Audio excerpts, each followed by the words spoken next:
عالمی سازش بے نقاب، پاکستان کو سری لنکا کون بنانا چاہتا ہے، وزیر خزانہ نے بتا دیا۔ اسلام آباد میں وفاقی وزیر خزانہ سینیٹر اسحاق ڈار نے دعویٰ کیا ہے کہ انٹرنیشنل مانیٹری فنڈ IMF چاہتا ہے کہ پاکستان سری لنکا بنے، پھر مذاکرات کریں۔ ہمارے خلاف جیو پالیٹکس ہو رہی ہے کہ پاکستان ڈیفالٹ کر جائے۔ انہوں نے سینٹ کی قائمہ کمیٹی برائے خزانہ کے اجلاس میں خطاب کرتے ہوئے انکشاف کیا کہ پاکستان خود مختار ملک ہے، IMF کی ہر بات نہیں مان سکتے۔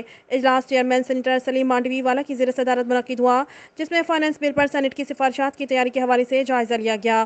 پاکستان مسلم لیگ نون کے مرکزی رہنما سینیٹر اسحاق ڈار نے اجلاس کے دوران اراکین کی جانب سے کیے جانے والے مختلف سوالات کے جوابات بھی دیے، جس پر انہوں نے کہا کہ اگر IT میں روزگار نہیں بڑھائیں گے تو کیا 0.29% شرح نمود پر رہیں۔ IT کی ترقی سے نوجوان کو روزگار دینا چاہتے ہیں۔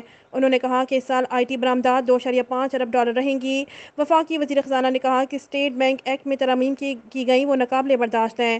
اسٹیٹ بینک ایکٹ میں ترامیم کی ہیں لیکن ابھی مکمل نہیں ہوئی۔ سینیٹر اسحاق ڈار نے خطاب کرتے ہوئے کہا کہ اسٹیٹ بینک ایکٹ میں ایسی ترامیم ہوئی ہیں جو ریاست کے اندر ریاست کو ظاہر کرتی ہیں۔ یہ ترامیم اسٹیٹ کے اندر اسٹیٹ کی طرف سے لی گئی۔ 4 سالوں میں $70 ارب کا قرض $100 ارب سے تجاوز کر گیا۔ واضح رہے کہ وفاقی وزیر خزانہ اسحاق ڈار IMF کے حالیہ بیان سے ناراض ہیں۔ انہوں نے کہا ہے کہ IMF چاہتا ہے کہ ہم کسی شعبے میں بالکل ٹیکس استثنا نہ دیں۔ بطور خود مختار ملک ہمیں اتنا حق تو ہونا چاہیے کہ کچھ ٹیکس چھوٹ دیں۔ ہمیں پتہ ہے کہاں سے کتنا ٹیکس اکٹھا کرنا ہے۔